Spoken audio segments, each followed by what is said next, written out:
Matus va a entrevistar al abogado Nelson Caucoto. Bienvenido, Nelson, acá a 32 minutos. Hola, Nelson, ¿cómo estás? Ahí se está conectando. ¿Ahora sí? Ahora sí. ¿Cómo estás, Nelson? Buenos días.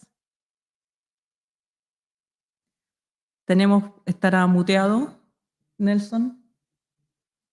No lo escuchamos a Nelson nosotros. Ya, ahora sí. Hola, Alejandra. Sí. Hola, Darío. ¿Cómo estás? Bien. ¿Contento? Nelson, contento, me imagino. Sí, porque yo creo que viene a cerrar un capítulo de tantos años que ha permanecido ahí latente en el tiempo. Yo lo decía ayer, se murió hace muy poco Joan Jara y tengo la sensación de que se fue tranquila Joan, se fue tranquila porque había tenido éxito en su inmensa tarea de búsqueda de justicia para su Víctor querido. Y ella sabía, bueno, que hay sujetos que están en la cárcel, sabía que hay dos sujetos que fueron condenados y se fugaron, los militares señores Nelson Hasse y Juan Jara Quintana, oficiales de ejército fugados que no quieren aceptar el veredicto de la justicia.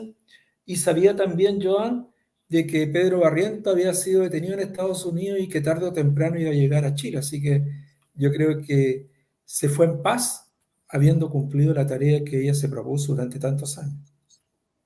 Yo recuerdo por allá, no sé, por los años 2000, 1999, por ahí, que yo estaba en Estados Unidos, y aparecieron las primeras noticias de que había sido ubicado Pedro Barrientos viviendo en Estados Unidos, pero en ese momento parecía imposible. Estados Unidos le brindó y todavía le brinda protección a los dos de los asesinos de Orlando Letelier, a Marquis Townley y a Pedro Fernández Larios.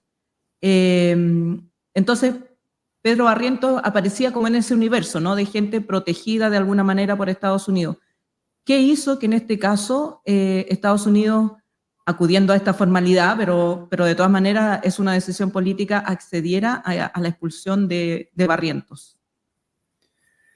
Mira, yo ayer me enteré de un trabajo que esos trabajos no se conocen porque no se hacen públicamente, que es la actividad de la Policía de Investigaciones de Interpol fundamentalmente. Ellos mismos han señalado de que hicieron gestiones, que llegaron antecedentes a la autoridad administrativa de migración en Estados Unidos y eso también permitió para que se tomara una decisión definitiva de deportarlo. Ahora, claro, me llama la atención que la Cancillería señala y agradezca la actuación de la autoridad norteamericana, pero a mí no me convence, yo no tengo por qué tener la mirada de la Cancillería. A mí me llama la atención que un país como Estados Unidos, con autoridades democráticas, ¿verdad? Ponga tanta aprehensión en un tema de una tradición que lleva 10 años. Esta tradición lleva solicitada a Estados Unidos 10 años. O sea, es mucho tiempo, 10 años. Claro.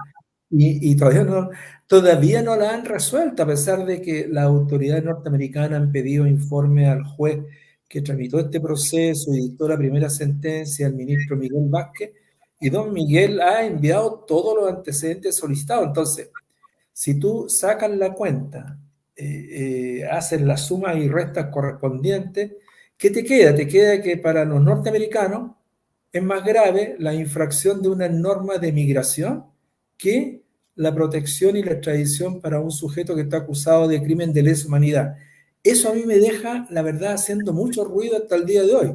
Gracias a Dios, él ya está aquí, él ya tendrá que enfrentar la justicia chilena y lo hará con todos los beneficios, con todos los recursos y con todo lo que le prodiga el ordenamiento jurídico nacional en materia de debido proceso. Así que afortunadamente ya está aquí y ya no hay nada más de qué quejarse. Bueno, la justicia tiene estos caminos raros, digamos. Fue lo mismo que pasó con Osvaldo Romo, recuerdo yo, que también lo que se hizo entrega de Osvaldo Romo en la frontera, en el avión, porque fue deportado también por razones migratorias, fundamentalmente, no condenado por violación a los derechos humanos y tomado por la policía en la frontera y finalmente fue juzgado en Chile. Ahora ocurre con Pedro Barrientos. ¿Cuál fue el papel de Pedro Barrientos en el asesinato de Víctor Jara. Mira, Pedro Barrientos es un oficial del regimiento Tejas Verde. Tejas Verde que todos sabemos que era dirigido, era comandado por Manuel Contreras. Llega al Estadio Chile este caballero con una sección del regimiento y él ha negado haber llegado al Estadio Chile en circunstancias que sus subordinados dicen lo ubican dentro del Estadio Chile. Ahora, en cuanto a oficial, que no eran tan numerosos los que residían dentro del Estadio Chile, yo tengo la idea, y así logró acreditarse, de que todos estos oficiales de Consuno le hicieron la vida imposible a tanto a Víctor como a Liché Quiroga. No hubo pausas para ellos, los fueron matando precisamente día a día a través de los maltratos, a través de los apremios físicos, a través de los castigos que le infligían. Yo incluso en los alegatos hice menciones que yo no recuerdo que alguien durante toda la estadía de Liché Quiroga y de Víctor Jara en el Estadio Chile, que alguien haya visto de pie a Liché Quiroga. O sea, nunca se le vio de pie. Nunca. Estuvo 4 días y siempre estuvo tendido en el suelo. Y estar tendido en el suelo era tanto más vulnerable que estar de pie, porque las patadas en el rostro. Oiga, Víctor Jara tiene más de 56 fracturas óseas. Uno de repente, oiga, por casualidad alguien se puede quebrar la nariz y tiene un sufrimiento enorme la fractura de nariz, una pequeña cosa, un dedo, cualquier. Pero tener 56 fracturas y Liché Quiroga no se quedó atrás con más de 50 también fracturas óseas, da cuenta de cómo los fueron matando a pausa, los fueron matando día a día. Bueno, ese es uno de los papeles que cumple Barrientos junto con los otros oficiales. Hay un conscripto que a mí me llamó la atención porque él declara y dice Víctor Jara y Liché Quiroga estaban condenados a morir desde el primer día. Y esa fue la lógica. Todo tú me dices cuál fue el papel de Barrientos, además que a Barrientos lo indican como un actor protagónico también, porque yo creo que los 44 balazos se los reparten entre todos los oficiales que estaban ahí presentes y los 23 balazos a Liché Quiroga. Y en esta causa, de todos esos oficiales, todos fueron procesados. Lo que pasa es que faltan condenados porque se fueron muriendo en el camino, po. Hay que recordar que el primer condenado, y poco se habla de eso, fue el señor Mario Manrique, que era el jefe del regimiento Tacna, y que lo procesó el juez Juan Carlos Urrutia, que nunca se ha mencionado, Juan Carlos Urrutia, del quinto juzgado del crimen. Él, digamos, dio un pequeño empujón para el avance de esta causa y a la larga resultó tan importante, pero el señor Manrique se murió y se murió el segundo a bordo y se han ido muriendo varios, ¿verdad? Para llegar a estos últimos 8 o 7 condenados más, el señor Barrientos, que es el que está en camino también de ser condenado. Ahora que mencionas la muerte de los procesados, volvemos al tema, ¿no? Que por un lado, qué importante que todavía, 50 años, la justicia pueda actuar respecto de criminales de lesa humanidad, pero ¿cuánto ha dañado la demora en tomar las decisiones judiciales contra estos procesados, que muchos de ellos mueren sin haber estado encarcelados por sus delitos? Sí, mira, bueno, el transcurso del tiempo tiene sus costos. Tiene costos en la pérdida de familiares, la pérdida de testigos, la pérdida de documentos. Pero fíjate que yo ya he puesto como una frase cliché aquella y me parece cierta, me parece que no ha sido controvertido. Yo creo que Chile es el único país en el mundo que a 50 años de ocurridos los hechos hace justicia. Yo no sé si lo está haciendo otro país en el mundo. Ya antes yo hablaba el único país en América, ¿no? Yo digo hoy día en el mundo, no hay ni un país que esté haciendo lo que está haciendo Chile. Y a mí me encanta eso porque Chile aparece como una nación que es ejemplar en ese aspecto, con todos los inconvenientes que tiene, porque algunos te dicen, y con razón, pues si yo creo que mucha gente tiene razón, y la verdad se va construyendo con muchas opiniones, incluso encontradas. Mucha gente dice, pero hacer justicia después de 50 años ya no es justicia. O sea, en Chile no hubo justicia. A ver, yo invierto la pregunta y digo, ¿y alguien se imaginó que alguien iba a ser condenado en el caso de Víctor Jara? ¿Alguien alguna vez tuvo la mala idea de que iban a caer a la cárcel los autores del crimen de Víctor Jara? ¿Alguien lo pensó? Yo creo que ahí viene la respuesta. Sí, En los 90 no se pensaba no, que alguien no, podía caer por presional, supuesto. digamos. Claro. Claro, y en todo el tiempo de la dictadura nadie lo pensó, si además la causa estaba arrumbada en los archivos de un tribunal, si esta causa tuvo que reabrirse después de la detención de Pinochet en Londres, o sea, el año 1998. Entonces uno dice, bueno, en 1998 abrimos esta causa, se reactiva y se llega a estos resultados que yo te digo son impensados.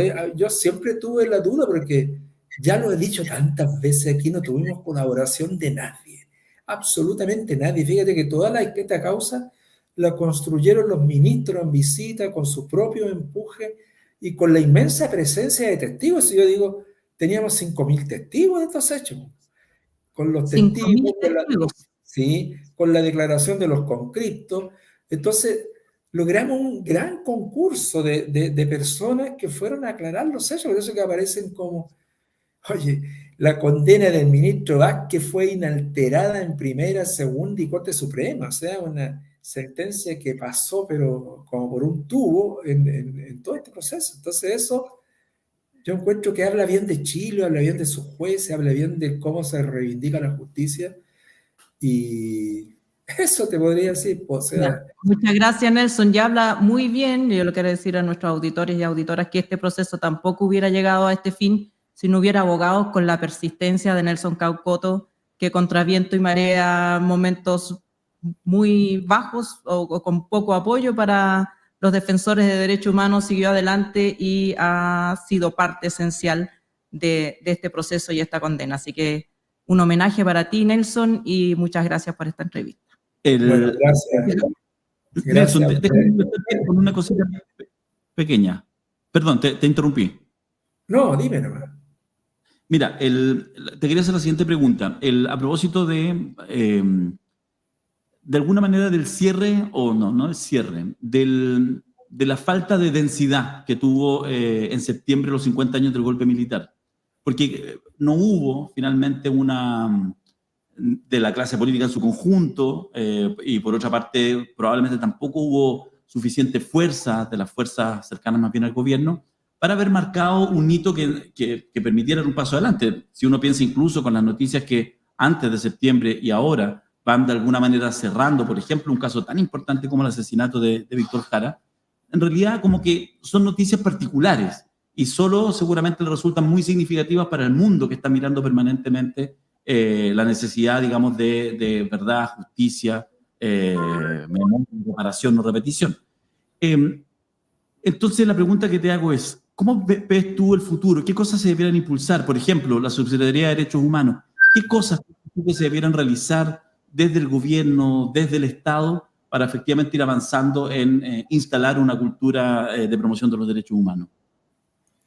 Mira, lo primero que yo creo, y es bueno consolidar una cultura de los derechos humanos fundamentalmente a través, o sea, a través de toda la sociedad, de la enseñanza a los derechos humanos al interior de las Fuerzas Armadas. Ustedes leyeron una declaración que sacaron los oficiales de ejército que están en Punta Peuco hace un par de meses atrás, 17 presos de Punta Peuco, que hicieron una declaración como tratando de salvar la responsabilidad de los subalternos, ¿ya? Que los subalternos no tienen que responder, que son ellos los responsables. Pero hay una frase que me llamó la atención, que ellos dicen, nos encontramos con que a nosotros no nos enseñaron, a nosotros nos enseñaron solo el amor a la patria, solo actuar por la patria, pero nadie nos enseñó que no teníamos que tratar al que teníamos al frente como enemigo. Y yo creo que ahí está la clave de lo que pasó en Chile, es decir, a esta gente no se le enseñó a respetar al otro que tiene al frente como un ser dotado de derechos, de dignidad, ¿verdad?